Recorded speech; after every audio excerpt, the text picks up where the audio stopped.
dans l'allée centrale. Et là, nous avons vu, on nous a mis sur le côté pendant des heures et des heures. Et nous avons vu d'autres prisonniers qui revenaient de la carrière. Il y a les 186 marches. Et nous avons vu ces gens arriver vraiment en lambeaux, vraiment des morts vivants qui revenaient sur le camp avec des pierres et tout ça. Et on se demandait qu'est-ce que c'était et pourquoi ces gens-là étaient si maigres, hein, et qu'on les frappait comme ça. C'était des anciens prisonniers qui tous les jours allaient à la carrière et devaient rapporter une pierre donc, et faire les 186 marches. Et alors, à ce moment-là, on a compris que nous n'étions pas dans un camp pour gens enfin, on a compris que nous allions être maltraités parce que à voir ces gens remonter de la carrière, on se demandait qu'est-ce que c'était. Et on nous a parqués sur le côté de la cour, à Mauthausen, et qui s'appelait le mur des lamentations. Ça existe toujours. Et là, pendant un jour, 2 jours, 3 jours, on nous a laissés là. Ça s'appelait le mur des lamentations. Ça voulait bien dire ce que ça voulait dire. Et on se demandait ce qu'on allait faire avec nous, sans manger, sans rien du tout. Hein. Bon, dans les wagons, je vous dirais qu'on a fait des choses invraisemblables. Pas tout le monde, mais il y a beaucoup de gens qui ont bu leur urine d'ailleurs. Hein. Parce que mort de faim, c'est rien du tout. Mort de soif, c'est terrible, c'est horrible. Et là, après 4-5 jours, non, 3 jours, je pense, on nous a fait descendre ce qu'on appelle un washroom. Donc ce sont les douches. Et quand on est descendu, naturellement, on nous a déshabillés, on nous a rasés, on nous a tondus. Et c'est là que nous sommes rentrés effectivement dans le camp avec les autres prisonniers. Nous étions des novices, et ces gens-là nous regardaient et nous faisaient comprendre que 1 mois, 2 mois, la moyenne de vie à Mauthausen était de 60 jours. Donc, sauf les gens qui allaient à la carrière. Alors là, on a essayé de comprendre, mais on a vite compris quoi. Hein. Nous sommes restés en quarantaine, une huitaine de jours, 8-10 jours. Après, nous avons reçu un uniforme. J'en ai encore un d'ailleurs. Et nous avons appris que nous partions en commando. Alors, le camp de Mauthausen était le camp principal, et les commandos étaient des unités de travail qui fabriquaient de l'armement de guerre. Donc, 8-10 jours après, nous avons un costume rayé, nous avons repris le petit chemin et nous sommes arrivés dans un commando qui s'appelait Gusen, où on fabriquait des avions Messerschmitt. Alors là, bon, c'était l'enfer. C'était l'enfer. C'était l'enfer parce que on était dans des blocs. Nous étions 800 par bloc. À peine qu'on pouvait en mettre 400, les autres dormaient sur le plancher. Et la vie était infernale parce qu'on se levait à 5 heures au matin pour commencer le travail à 6 heures. Nous allions dans une usine, dans un petit village qui s'appelait Saint-Georges. On en parle d'ailleurs dans le petit bouquin. Et là, on travaillait pendant 12 et 14 heures. On rentrait 6 heures, 7 heures du soir. Alors, il y avait les appels. Les appels, c'était mortel. Les appels, donc, ça pouvait durer 1 heure, ça pouvait durer 3 heures, 4 heures. Dans le froid, dans la pluie, dans la neige, tout ce que vous voulez. Alors là, il y avait énormément de morts. Et il y avait le fameux appel de la journée, c'était le soir avant de rentrer dans le bloc. Et il y avait un Schreiber, donc c'est il vous appelait par votre numéro. Bon, mais écoutez, celui qui ne connaît pas l'allemand, moi j'avais le numéro 99 653. Moi je savais répondre, mais mon copain ne savait pas. Donc, et celui qui ne répondait pas, le capot arrivait, et 3/4 du temps, il était écrasé de coups, quoi. Là, on était mal nourris. On n'avait presque pas à boire. On avait un bol de café le matin, c'est tout ce qu'on avait. On avait un petit morceau de pain. Dans le début, on avait la boule à 6. La boule, c'était la boule de pain. On prenait 6 prisonniers, on jetait la boule et vous deviez tirer votre plan pour couper la boule. C'était du pain allemand très dur, mais on ne pouvait pas avoir de couteau ni rien du tout. Donc on devait la... Et alors, comme nous avions d'autres prisonniers qui étaient plus forts que nous, en général, nous avions toujours le petit morceau. Et c'est tout ce qu'on avait comme nourriture. Donc la nourriture, c'était quelque chose de très important. On a mangé un peu de tout, des écorces d'arbres, des herbes et tout ça, parce que c'était le bienvenu. Alors il y avait énormément de morts tous les jours, morts de faim, ou morts de soif, ou morts par les coups de matraque des capots. Les escaliers, les 186 marches de la carrière, il faut compter qu'il y avait tous les jours une vingtaine de prisonniers qui restaient sur les escaliers, parce que les SS étaient de chaque côté des escaliers, avec les chiens en laisse, et bon, les chiens vous mordaient les mollets, on avait les mollets en sang, et quand on tombait, ben, c'était le chaos, et il n'y a plus personne qui savait avancer, alors vous voyez, c'était quelque chose d'épouvantable. Quand je suis retourné une année, Léon n'était pas avec moi, j'ai refait les 100.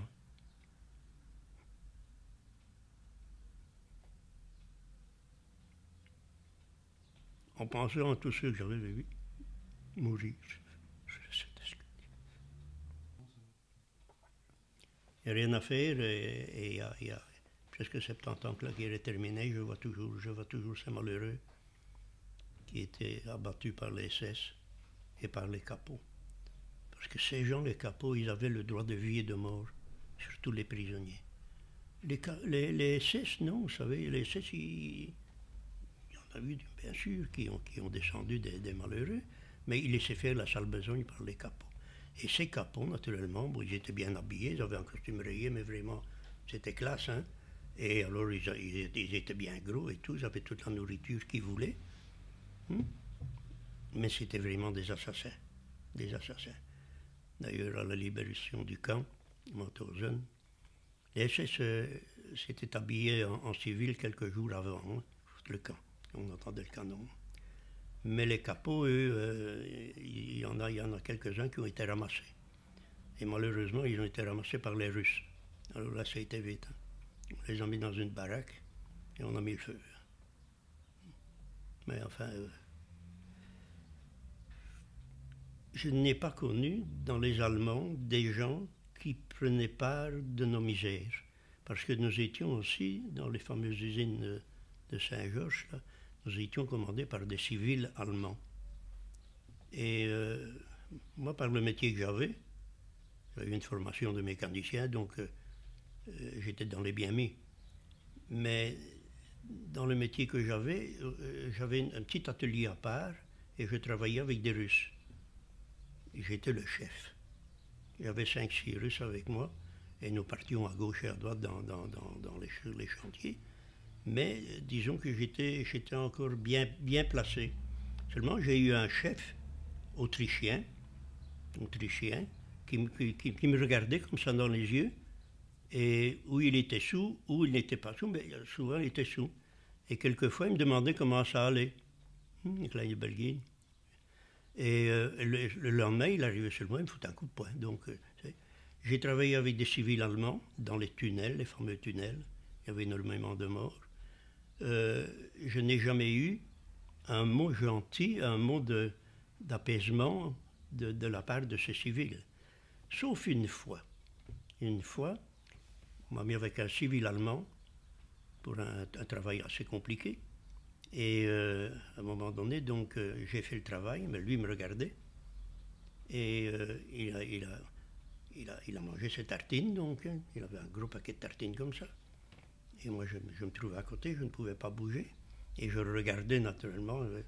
Et à un moment donné, il m'a regardé aussi. Et il a pris une tartine et me l'a acheté. Il l'a acheté dans la poussière. C'est le geste des Allemands de mon volonté que j'ai trouvé, enfin, voilà. Le petit atelier où je travaillais, c'était un atelier de réparation. Donc, elle était accolée à une maison, une villa, qui est toujours là, d'ailleurs. Et ce petit atelier faisait de la mécanique, faisait de l'électricité, tout ça. pour les tunnels. Et un beau jour, le chef m'appelle et je vois qu'il discute avec la femme et il y avait une lampe, une ancienne lampe de vélo. C'est ce que c'est, hein, au carbure, quoi. Hein. Et il me dit, tu vas réparer la lampe de cette dame-là. Je regarde, la lampe était pourrie, parce que dans cette lampe-là, on mettait de l'eau et du carbure. Et alors, j'en ai une d'ailleurs ici, de lampe comme ça. Et à un moment donné, donc, je dis, bon, ben ça va, je répare cette lampe, je vais d'un autre côté, je bricole. Et disons que 2 heures après, la lampe était réparée, que je rapporte. Et le chef donc frappe à la porte, parce qu'il y avait une porte entre cette villa et l'atelier. Et la dame m'appelle, une dame à peu près d'une trentaine d'années. Elle m'appelle et elle me donne quelques tartines, quelques croûtons de pain. C'était inespéré, c'était un trésor. Hein. Alors je dis merci, merci, merci. Mais le lendemain, je la voyais qu'elle sortait de la maison et qu'elle allait derrière, et il y avait des garines à lapin, à côté d'un muret. Un muret toujours existant d'ailleurs. Et alors, elle allait porter de la nourriture à ces lapins.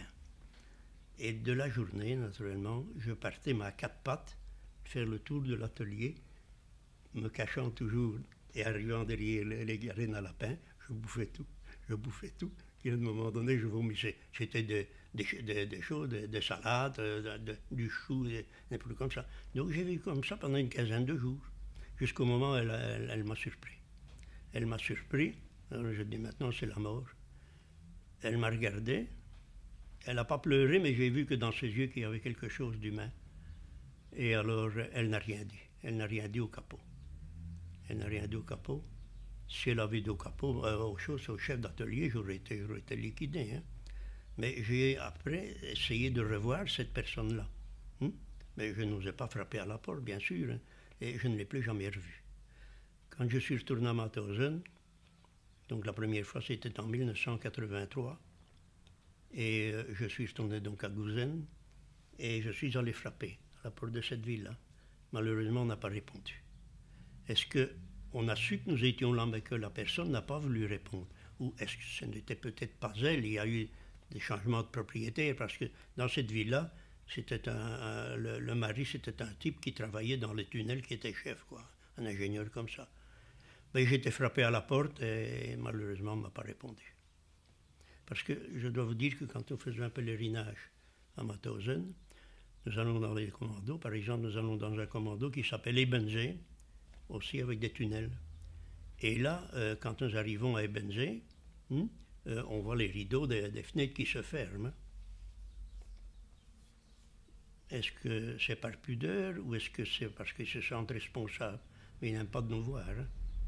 C'est la vie du bloc. Il y avait énormément de morts tous les jours, qu'on sortait, donc tous les cadavres qu'on mettait devant le bloc. Mais il y avait des jours, par exemple, qu'on ne travaillait pas. Le dimanche, on ne travaillait pas. Ça, on n'a jamais compris pourquoi. Donc on divaguait dans le camp. Mais le dimanche matin, nous devions rester dans notre chalet.